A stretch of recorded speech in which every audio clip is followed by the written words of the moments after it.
From the East Texas Sports Network studios, powered by Texas Dairy Queen, a tradition of excellence, the ETSN podcast, where Clint Buckley and Mike Graham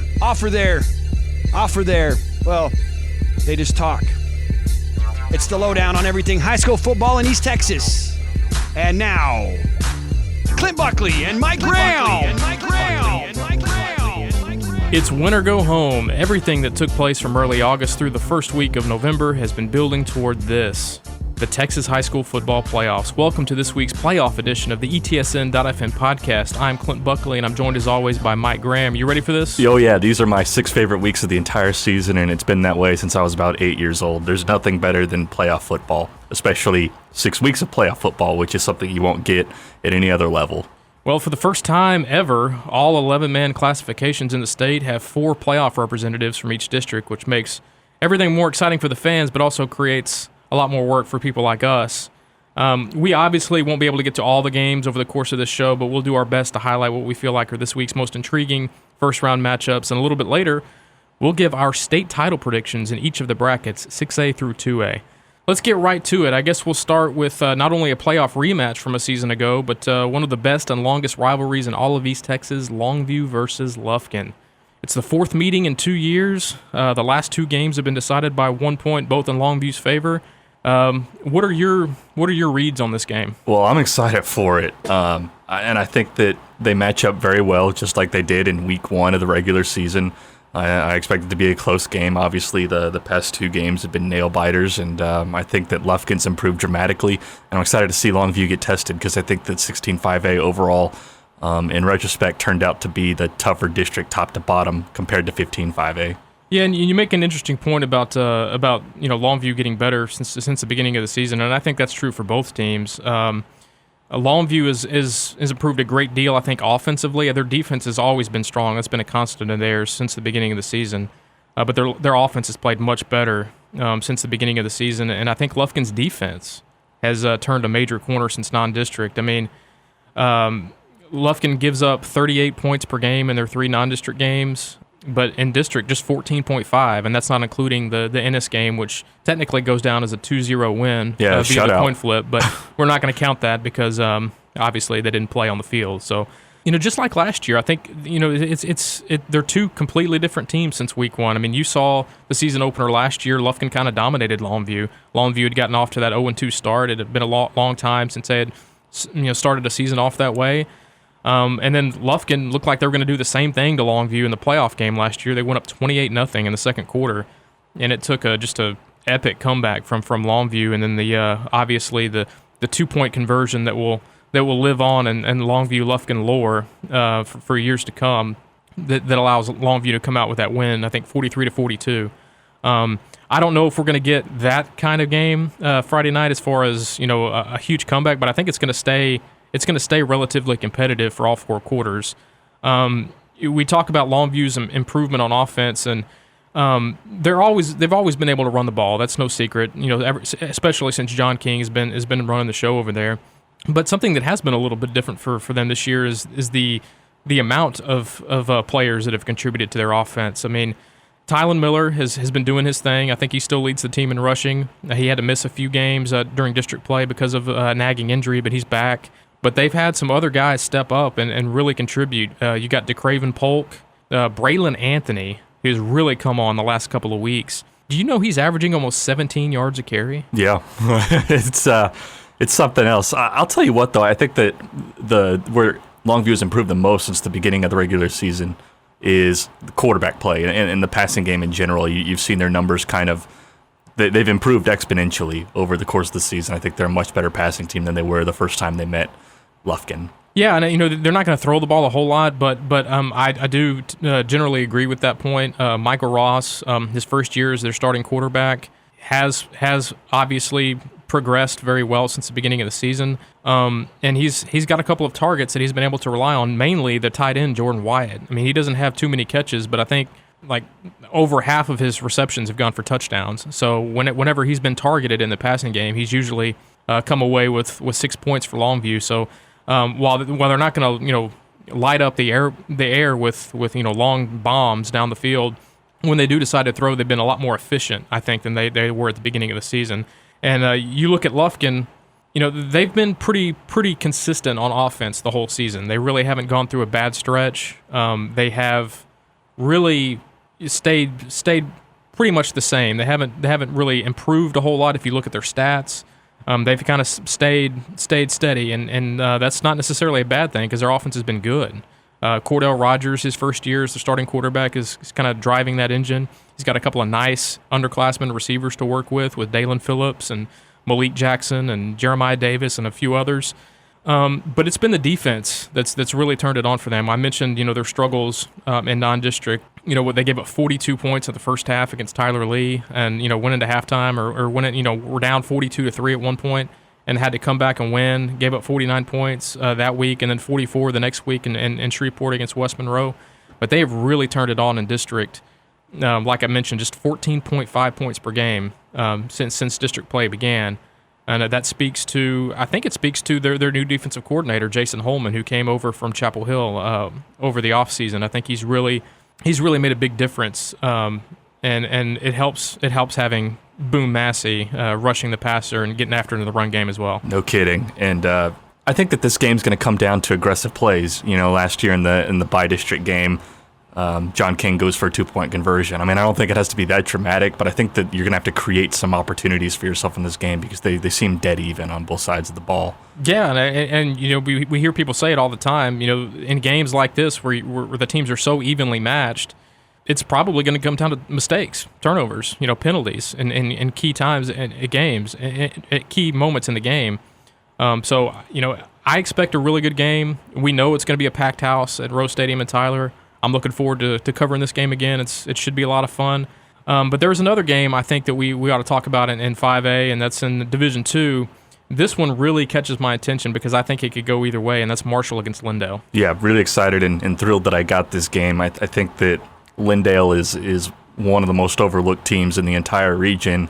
3 heartbreaking losses in a row put them in jeopardy of missing the playoffs, but now they're here.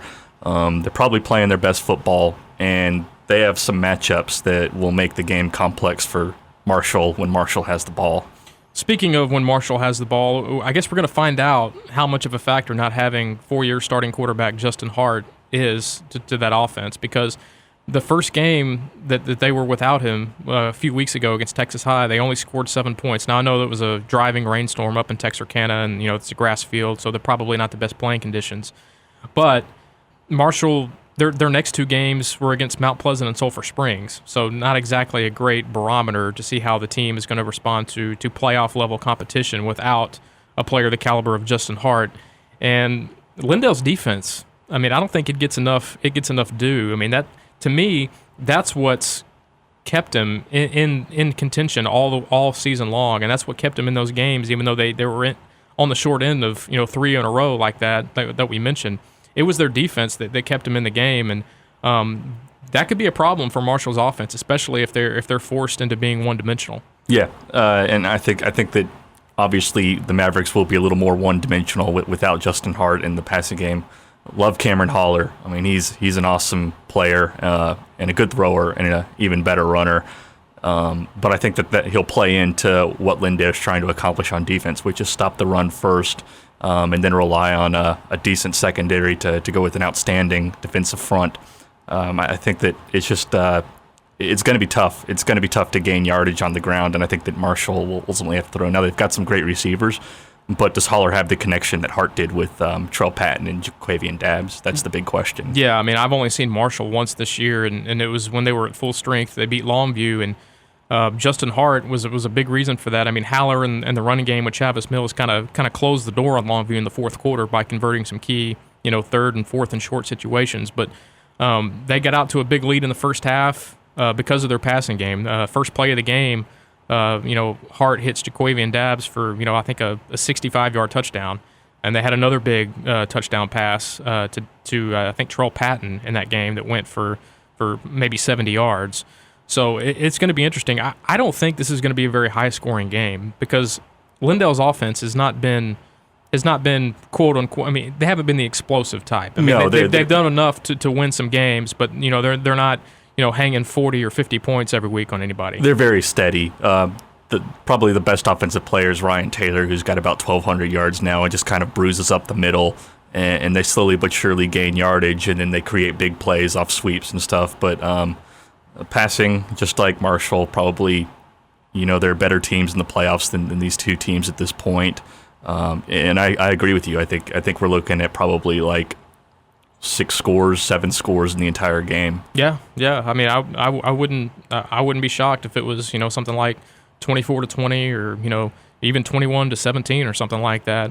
I will say this though: if this game is close, which I suspect it might be, the big question is going to be: can Lindale finally close out a team and put away somebody in the fourth quarter? Because they haven't done it really this season. I guess if you look at those district games, they had opportunities to win those 3 games. We're talking about Lufkin. We talk about the game against Nacogdoches and then Ennis a couple of weeks ago.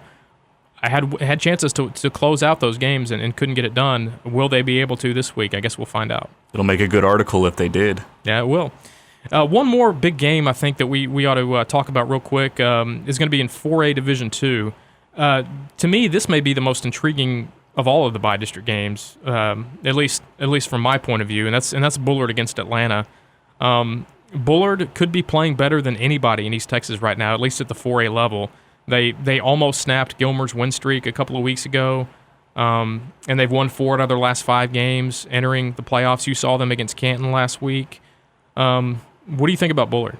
I loved them, especially their secondary. They played Canton last week, and in Canton, all they tried to do all game was establish a pass, and they just couldn't. I mean, they had to have gotten in the double digits in pass breakups. Really like their safeties, and their cornerbacks are good in man coverage. And that's a heck of a team because on the offensive side, you have a good group of athletes. No one has eye-popping numbers, but combined, there's a lot of production between a lot of players. Yeah, and I think the big turning point for Bullard this season was their change at quarterback, inserting sophomore Cleet Bowman as the starting quarterback. That's really opened up the offense, and when you have an edge weapon like Major Tennyson, the junior tight end / wide receiver who's already committed to Texas, who's 6'5", 6'6", 230, 240 pounds, and who's as athletic as he is, that's a difficult cover for anybody, really, but especially at the 4A level. I mean, you're talking about a player who's too big for corners to match up with, probably too big for most safeties he's going to face, and too athletic for the linebackers that they may try to put on him. He's like the East Texas equivalent of Rob Gronkowski. Probably not as crazy as he is, but we'll see when success goes to his head. similar skill set. I'll say that about Major Tennyson. And then you look at Atlanta. I don't know how many people you realize that Atlanta. I mean, they were 12-2 a season ago. They went all the way to the state quarterfinals. They played Gilmer, ended up losing in that game. But they had some impressive wins last year. Their only 2 losses were to Gladewater and Gilmer, and we all know how good those 2 teams were a season ago. This year, the overall record says 6-4, so just slightly above average. But they were one of the 3 teams in that district, 6-4 AD2, that were able to claim a piece of that district championship with Center and Gladewater. With them being just a year removed from the state quarterfinals, I mean, I think they feel like they have a lot to prove. They have a different quarterback this year. Chase Musgrove graduated. He was outstanding last year, both passing and running the ball. And I will say this, Atlanta should have a decided edge over Bullard in the speed department, and we all know how big a difference that can make in football games when you have a team that's faster than the opponent. That's not going to necessarily be the deciding factor, but it could certainly help Atlanta this week. The thing I'm most impressed about Atlanta was how they played Liberty Ilo. Earlier in this season, a 44-43 loss. Yeah, 1-point loss at the very end of non-district. And Liberty Ilo's a world beater right now. Yes, they are, and we'll get to them in just a second. So those are the 3 biggest games I think that I'm looking forward to finding out the outcomes the most to, whether that be Friday or Saturday. Longview, Lufkin, of course, I'll be there. You'll be at Marshall, Lindale Saturday, and then the Bullard Atlanta game is also on Saturday, and we'll have coverage of that game as well. So. It should be an exciting week, I think, in the first round of the playoffs, and that's going to lead us into the fun right here. The best part of the entire podcast season. State championship picks. Now, we're going to preface these by saying we hope as many East Texas teams make it to Houston for the state championship round as possible. We really do. Because we go through severe withdrawals those first couple of weeks without football. Usually it's helped along because we're in the holidays and we have some time off, so we're resting up for the spring sports. But it's difficult on us those first couple of weeks without football because we've been so conditioned by it really since July when we're putting together all the photo shoots that all the teams that come through our studios. And so we hope we get to cover East Texas football all the way through that weekend. But in the spirit of objectivity, here goes. I guess I'll go first and I'll give you my state championship picks, and then I'll talk about how far I think some of the East Texas teams will go in their respective divisions and brackets. We'll start off with 6A Division I. A lot of people are going to go with Allen. I'm going to pick Euless Trinity. I think Allen's string has to end at some point, right? Euless Trinity has looked awfully good this year. They're undefeated. They beat a nationally ranked team from California. I think it was De La Salle, It was right? De La Salle. Yeah, I was at that game. Yeah, at the very beginning of the season. So they're not only proven in the state, they're proven nationally. And, Allen's taking care of business, too. They've been wire-to-wire ranked number 1 in the state all season long. They don't have Kyler Murray anymore, and we'll see how big a factor that will be. They've been rotating quarterbacks all season. Yeah, so, you know how the saying goes, if you have 2 quarterbacks, you don't have 1. But obviously it's worked for Allen this year, and we'll see. These 2 teams wouldn't hook up until the state quarterfinals, I believe, in the Region 2 championship, or the Region 1. I think it's Region 1 final. 6A Division II, I have Katy. Not really going out on a limb there. Katy's obviously a proven program, and I expect them to get back to the state championship. 5A Division I, I'm going to go with Temple. Temple was right there last season. Lost to Aledo in the state championship game. It was a pretty competitive game, and Temple has a lot of the pieces back from last year's team, and I think they've only have 1 loss on the season, and they're playing really well. So I'm going to go with Temple in 5A Division I. 5A Division II, I think, is easy for me. It's Cedar Park. They're also undefeated, and they've been ranked number 1 in the state in 5A for most of the season, if not all of the season. And they've played some tough competition in their district. At one point, I think 3 teams in their district were ranked in the top 10 in the state. You had Austin Vandergrift and also Cedar Park Vista Ridge. They also have some impressive non-district wins as well. So I'm going to go with Cedar Park in 5A Division II. 4A Division I, this is interesting. I'm going to pick Navasota to repeat as state champions. A lot of people will remember they beat Argyle in double overtime, I believe, last year in the state championship game. I have them facing Liberty Ilo, my first East Texas team in the state championship round. I have Liberty Ilo advancing through, which figures to be a pretty tough region too, because you got Kennedale, you got Argyle. Argyle is who beat Liberty Ilo a season ago in the state quarterfinals. But I think LE is experienced enough to get through that region and ultimately win a semifinal game. But I don't know if they have enough to contend with Navasota. When you talk about Sheldon Epler, their quarterback, and then their receiver, Trendavian Dixon, who's been in the news the last couple of days, he commits to Baylor, and that was his original commitment over a year ago. That was the first school that offered him. And then he decommitted over the summer and decided to commit to Texas, and then Baylor flips him, I think, yesterday or the day before. He's a tremendous talent, and obviously he's a receiver going to Baylor, so he's got to be pretty good. I think he's a national record holder. Now we have no read on him, though. We have no idea what he's going to do long-term for college. Well, he's going to hurt some secondaries in the playoffs. I'm pretty sure he's going to do that. So I have Navasota over Liberty Ilo in 4A Division I. 4A Division II, I have a rematch of last year's state championship game. We were both on hand for this one at AT&T Stadium in Arlington. Except this time, I'm going to have to go with West Orange Stark over Gilmer. I was really impressed with the way West Orange Stark began that game last season. They took a 25-7 halftime lead on Gilmer, 18 points. And that was Gilmer was just blowing away everybody, and their defense really tightened up on Gilmer in the first half. And if not for a couple of key turnovers forced by the Gilmer's defense in the second half, West Orange Stark probably would have won that game. So I'm going to go with them over Gilmer in the state championship game. An interesting side note, I have Gilmer and Gladewater in another rematch in the playoffs, this time taking place in the regional finals. The way the bracket sits up this year, they won't play in the third round. It would be the next round, the fourth round, the state quarterfinals. So that'd be something if those two were to meet again. Moving down the list, 3A Division I have Cameron Yo How many state titles would that be in a row? Four? Four. I have Cameron Yo winning it again. They have one loss on the season, and I can't remember exactly who it was against, but it was a pretty respectable loss. I think it was maybe China Spring. Yeah, China Spring. And they're a 4A program, and I think China Spring is 9-1 on the season. So there's really no shame in losing to them. I think the big question people want to know about this bracket is Mineola the team that they're going to face in the state championship game? I was just about to hit on that. Mineola played a team called Pottsboro in their run to the state championship game a season ago. It was a tight game. What was the final, like 14-7? 14-7. Mineola's defense obviously had a huge hand in that game. You were there. You saw it, and that was kind of how Mineola got to the state championship game was on the back of their defense. And some of those guys like Juan Vargas and Trevor Keener, they're not there anymore. They are using the Anderson twins, Riley and Austin, on defense. And obviously, they've made a big impact on the defensive side of the ball. But Pottsboro has just been destroying everybody on their schedule. They're 10-0. I was looking at some of their scores. They have some really impressive wins, and they aren't close. I mean, they're blowing teams away. And it's a toss-up game, but I think Pottsboro may get Mineola this time, and that would come in the state quarterfinals.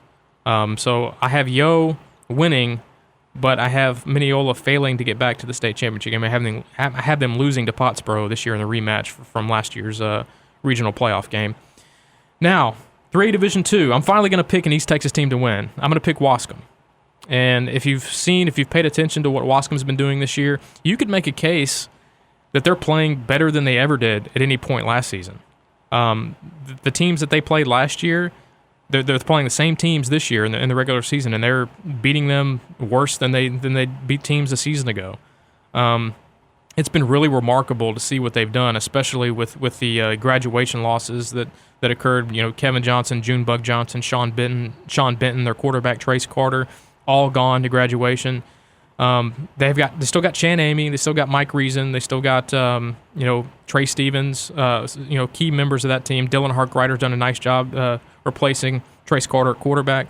I got Wascom winning, and I have them beating Franklin, which is undefeated and I think ranked number 3 in the state right now in the 3A poll. And I have Wascom beating West Rusk in the quarterfinals, a rematch of their district game that you were in attendance for a few weeks ago, where Wascom kind of, announced their presence with authority, saying that they were going to 40-0 win. I mean, it's convincing. And then I also have Crockett getting to the quarterfinals in Region 3, and have them losing to Franklin. I think Newton's in a tougher spot, despite winning that district, than Crockett is. Crockett, I think, has an easier path to the quarterfinals than Newton does. So I have Crockett advancing, I think, one round further than I have Newton, and I have them losing to Franklin in the quarterfinals. Last two classifications, real quick. 2A Division I, I have Canadian. There are people in the state that believe that Canadian could beat any 3A team they played, and probably a lot of good 4A programs. So I haven't seen them. I know they're way up in the Panhandle, but I'm gonna take people that have seen them's word for it, and not just people that live out there. People that cover the state is part of their job. I'm gonna pick Canadian to win. I have Alto reaching the semifinals and losing to Mason, and then I have Alto beating Carlisle in the quarterfinals, another district rematch, before losing to the semifinals. Now I'm a huge Alto fan. I mean, how cool would that be if Alto, given what they've been through this year with the death of Cameron Matthews earlier this season, if they were able to come together as a team and rip off a state championship, how cool would that be? Yeah, it's feasible, and I'll get into it in my picks too. Last but not least, 2A Division II, Bremond, a state finalist from a season ago. I have them finishing the job this year. I have them winning state, and I have Tenaha losing to Iola in the quarterfinals. Iola is a very strong program. Tenaha is really young. They're 4-5 entering the playoffs. They have a lot of new pieces. They have a new coach, so I think they can get pretty far in this region. I don't know if they have enough to survive the region, but I think it's going to be a step in the right direction, a building block for the next couple of years for Tenaha. So those are my state championship picks. Mike, you have the floor. All right, well, in 6A Division 1, I've got Allen over Pearland. I think you're looking at two different things when you look at playoff brackets, whether it's a big school or a small school. At the big school level, you're looking for, state powers, blue bloods. And in the smaller divisions, you're looking, the playoffs are designed to get the 8 best teams, 2 to 3 degrees of separation is how I look at it. I think that Allen, its program, what they've been doing in recent years, it's hard to bet against them, and I've got them winning the state championship game over Pearland, with Austin Westlake and Converse Judson being other semifinals representatives. In Division 2, I think you're going to get Katy and Cedar Hill for the 4th year in a row. I think that Katy's got more experience, and I'm going with Katy in that matchup. Okay, so we agree on Katy in 6A D2. All right, continue. In 5A Division 1, I've got another championship rematch. I've got Aledo over Temple. I have John Tyler coming out of Region 2 again. I think that's a team that's turning a corner and just hasn't even found its best gear yet. So I'm excited to see what they do through the playoffs. And Region 4 is pretty weak, but I picked Vista Ridge to get out of that one. In 5A Division 2, I've got Cedar Park defeating Frisco Lone Star. Frisco Lone Star's from Region 2, the region that Marshall, Hallsville, and Lindale are coming out of. I can see Marshall getting to this game, though, just depending on what happens around them. I think that they're matchup problems for other teams down the road, so I can see that. But yeah, we're going to find out about Marshall this week. I think if they handle Lindale pretty good, then I'll feel a lot better about them reaching several rounds. Right. As it is, Cedar Park, that's a team that's just been blowing everyone away, including some 6A teams. In 4A Division 1, I've got Navasota over Liberty Ilo as well. I love LE. I think that they're an amazing team, but Navasota's got a lot more star power at the very front, and I think it's going to be tough for LE to defend in that game. In 4A Division 2, I've got the same championship game as you, but I've got Gilmer repeating. Okay. I'm impressed with Gilmer. They lost virtually every shred of talent from their team last year on offense, yet they're still outscoring people. They're 10-0. I think that there's another gear that they can find, and I just think that at that point of the season they'll be a better overall team than West Orange Stark. So I've got Gilmer winning a state championship. Fair enough. In 3A Division 1, I do have another championship rematch, and I've got Cameron Yo defeating Mineola. I think that Mineola is stronger than Pottsboro, just looking at their schedule and how consistent Mineola is in beating its opponents. I think that with all the talent that they returned and the experience that they can get back to the championship level. But Yo is a humongous team with a lot of players they can throw at them and challenge them again. And they didn't really lose anything from last year's team, so I think it's kind of it doesn't seem like they ever lose anybody. I mean, this would be 4 straight state titles. Right. It's an uphill battle for Mineola at that level, but I can see it happening. And I do think that they'll come back with an even better team next year, despite losing the Anderson twins at the end of this year. In 3A Division 2, I've got Wascom over East Bernard. Just like you, very impressed with Wascom, blowing people out, no signs of stopping. In 2A Division 1, I've got another championship rematch, Canadian versus Mason. Canadian, just a testament to how athletic they are. Not only did they win the football state championship last year, but they also won the basketball state title. Yeah. So there's a lot of athleticism there, and they didn't lose much from that team. And then in 2A Division 2, I've got Falls City defeating Iran, and we've got a lot of debates on how to pronounce Iran, but I think it's Ira-an. I think it's Iran. Ira-an. Not Iran, Ira-an. That's why there's 2 A's in it. I think it's Iran. Just like people in Palestine don't like to be referred to as Palestine for obvious reasons. People from Iran don't want to be known as people from Iran. Well, they should have named their town Iran then. Well, there's two, at least Iran is spelled different from Iran. Is it? Yes, there's 2 A's. Iraan. Palestine and Palestine, they're the same spelling. It reads like Iran to me. No, it's Iran. So if there's anybody from that town listening to us, which I highly doubt, I'm sticking up for you guys. It's Iran. But I did have Tenaha advancing out of Region 3 and losing to Falls City. All right, so there we go. Those are our state championship picks. Like I said, we hope that we're wrong on a lot of these. We hope that East Texas... we have a East Texas invasion down in H-Town come December 17th through the 19th at NRG Stadium. They're hosting the state championships this season for those that aren't aware. So it'll be a little bit different experience for us.